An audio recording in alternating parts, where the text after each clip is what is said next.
Bonjour à toutes et à tous, je suis Hélène Aguilar et vous écoutez Où est le beau, un podcast engagé qui souffle un vent nouveau sur le design, l'architecture et l'art. 2 fois par mois, je vous raconte l'histoire d'un objet de design ou d'une pièce de mobilier. L'objectif ici, c'est de mieux comprendre celles et ceux qui ont imaginé ces produits, que ce soit des pièces grand public que vous avez peut-être chez vous, mais aussi des pièces plus iconiques du design. Cette série s'appelle Le Design sur écoute et vous la trouverez toujours sur Où est le beau dans la liste normale des épisodes. Venez aussi découvrir le beau sur Instagram, c'est là que je suis le plus active.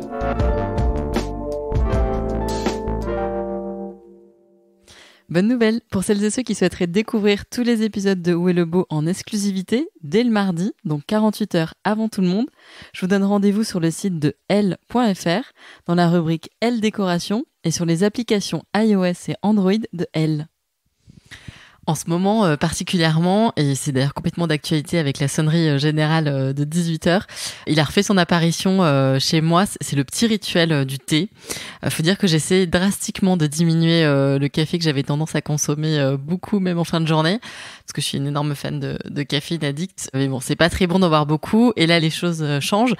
D'autant plus qu'à Noël, on m'a offert une théière en fonte vintage, enfin une théière traditionnelle japonaise, que je trouve hyper belle, je vous la montrerai sur Instagram. Et en fait, c'est marrant parce que rapidement, je me suis rendu compte que en fait, c'était pas vraiment une théière. Enfin, ça a la tête complètement d'une théière, mais l'usage, c'est plutôt celui d'une bouilloire. Parce qu'en fait, à l'intérieur, elle est pas émaillée. C'est plutôt hyper brut. Et quand je l'ai reçue, je regarde dedans, etc. Je comprenais pas trop. Et donc, ça m'a intriguée. J'ai commencé à creuser, à me renseigner un peu sur Internet. Et j'ai trouvé plein de trucs passionnants. Donc, du coup, je me suis dit que ça valait le coup de partager tout ça avec vous dans un épisode. Vous allez donc tout savoir sur la théière en fonte traditionnelle japonaise. Voilà un objet du quotidien qui a été imaginé il y a des milliers d'années pour une utilisation qui était donc vraiment toute primaire, celle de faire bouillir de l'eau, et que l'on pourrait aujourd'hui réintroduire dans nos quotidiens pour davantage de poésie, d'émotion, peut-être à la place de nos bouilloires électriques. En tout cas, moi, j'ai bien décidé de ne pas laisser ce cadeau de Noël posé sur une étagère en simple relique décorative. Maintenant que j'ai compris comment l'utiliser, cette théière bouilloire, elle fait partie de mon rituel de préparation du thé. Alors, le premier truc que j'ai compris quand j'ai fait mes recherches, c'est qu'en fait, quand on parle de bouilloire en fonte japonaise, ce terme générique vise en fait 2 types de récipients à l'utilisation bien différente. Donc, le premier, c'est la bouilloire. Ça, c'est le fameux tetsubin en japonais. Donc, c'est un objet qui est hyper traditionnel. Elle est donc en fonte et la particularité, c'est qu'elle n'est pas émaillée à l'intérieur. Elle sert juste à faire bouillir de l'eau. Donc en fait, c'est ça que j'ai eu moi en fait à Noël, c'est le vrai tetsubin. Mais l'infusion après du thé ou des infusions de plantes, etc. Elle se fait pas dans ce tetsubin, elle se fait dans une théière qui elle aussi est en fonte, mais là il y a un émaillage qui est réalisé à l'intérieur. Du coup, ça permet de protéger contre la rouille. La théière, on peut jamais la chauffer, donc on peut pas du tout l'utiliser pour faire bouillir de l'eau. On a donc 2 objets en fait, on a la bouilloire et la théière qui se complètent et qui peuvent en fait avoir la même tête. Alors avant d'aller plus loin sur comment on les fabrique, etc., je vais juste vous dire 2 mots pour vous situer le contexte de son apparition, de sa création. Ce qui est marrant, c'est que contrairement à ce qu'on pourrait croire, la théière en fonte traditionnelle n'est pas née au Japon, mais en Chine, au IVe siècle avant notre ère. À cette époque, son utilisation reste assez anecdotique et d'après ce que j'ai compris, en gros, c'était pas spécifiquement destiné à la préparation du thé, c'était un peu un usage domestique, voilà, sans plus. En revanche, c'est justement grâce aux Japonais qu'au XIIe siècle, on va commencer à la connaître et qu'elle va commencer à être fabriquée.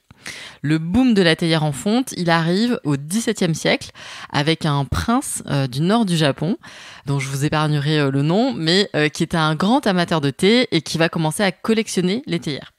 Aujourd'hui encore, elles sont fabriquées dans une région très spécifique du Japon, où il y a du sable de haute qualité, de l'argile, de la laque, etc. Enfin, tous les ingrédients nécessaires pour le moulage du métal. On va en parler tout à l'heure. Avant, vous voulez peut-être savoir ce que c'est en fait la fonte, le matériau en tant que tel. En gros, c'est un mélange entre du fer et du carbone. Apparemment, il ne faut pas plus de 3% de carbone parce qu'après, ça devient de l'acier.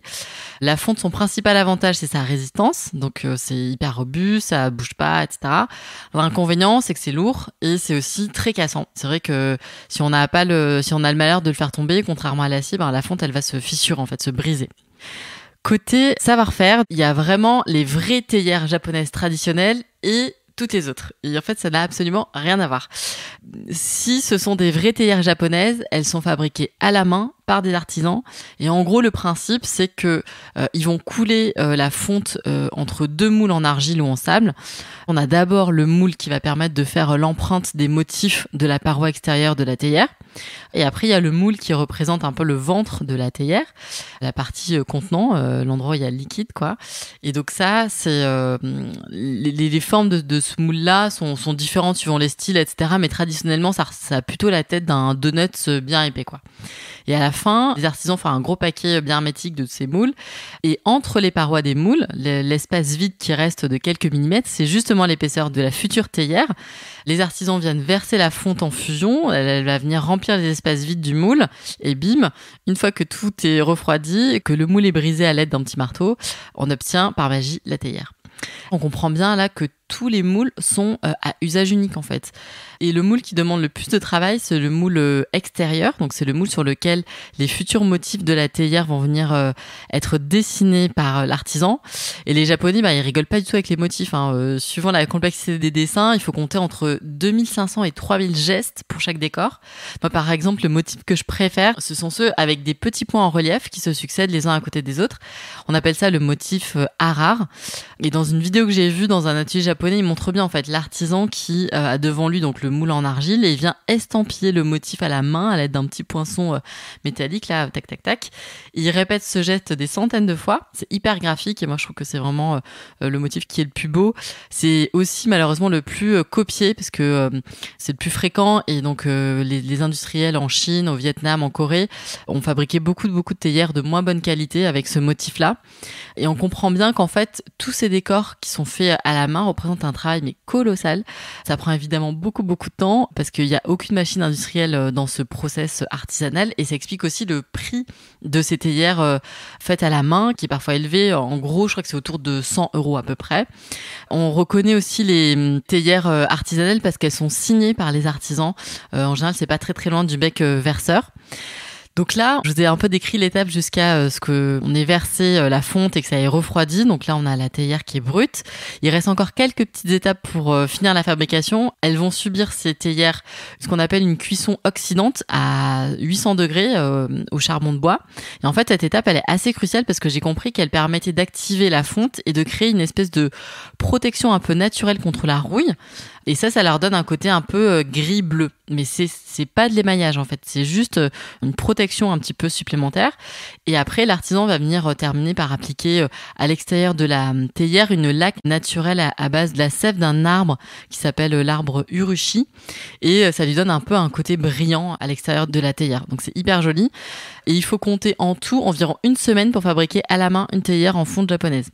Aujourd'hui, la plupart des théières en fonte qu'on trouve dans le commerce, etc., sont pas des tetsubin, malheureusement, sont plutôt des bouilloires qui sont uniquement d'ailleurs des théières, parce qu'elles sont toujours émaillées à l'intérieur. Et pour vous donner aussi un peu les avantages d'une théière en fonte, alors le premier truc sont les propriétés de ce matériau qui emmagasine rapidement et pour longtemps la chaleur et il la restitue aussi d'une manière très harmonieuse. Mais ce qui change surtout en fait, c'est au niveau du goût. Et ça, c'est directement dû à la petite cuisson oxydante là dont je vous parlais, qui fait devenir en fait la surface un petit peu poreuse. Et donc lorsqu'elle va être en contact avec l'eau, il y a un truc un peu chimique qui va se passer. C'est pour ça que le thé qui est infusé dans de l'eau qu'on a fait bouillir dans un tetsubin a un goût un peu différent, beaucoup plus riche, moins amer. L'eau est aussi enrichie en fer. Alors bien sûr, vous pouvez utiliser votre théière en fonte japonaise pour faire bouillir l'eau aussi de votre café, de vos infusions de plantes, etc. Ça marche pour tout. En revanche, il faut s'assurer que la fonte de votre théière, elle est bien de bonne qualité parce que sinon, ça peut contenir des métaux lourds, notamment du nickel. C'est ce qui est parfois le cas dans les fausses théières en fonte artisanale non émaillées, qui peuvent être du coup toxiques pour la santé en fait. Donc voilà, avec tout ça, je pense que vous savez maintenant comment rendre chaque tasse de thé spéciale. J'espère que ça vous aura fait voyager. Je vous mets en note de cet épisode le lien vers une vidéo qui vous montre la visite d'un atelier japonais et c'est passionnant. Et voilà, c'est terminé pour aujourd'hui. J'espère que cet épisode vous a plu. Je remercie Plendy pour sa complicité. Et n'oubliez pas de vous inscrire à la newsletter sur mon site. Je vous ai mis le lien dans les notes. C'est www.ouestlebo.com. Si vous pensez que cet épisode peut plaire à quelqu'un de votre entourage, il vous suffit de cliquer sur partager. C'est une fonctionnalité qui se cache dans l'icône avec les 3 petits points sur votre application d'écoute. Et s'il vous reste 30 petites secondes là tout de suite maintenant, ce serait top que vous notiez 5 étoiles le podcast ou que vous laissiez un petit commentaire. Ça permet aux algorithmes et aux curateurs des plateformes comme Apple Podcast de mieux référencer Où est le beau. Et comme d'habitude, on se retrouve jeudi prochain pour un nouvel épisode. D'ici là, je vous embrasse et à la semaine prochaine.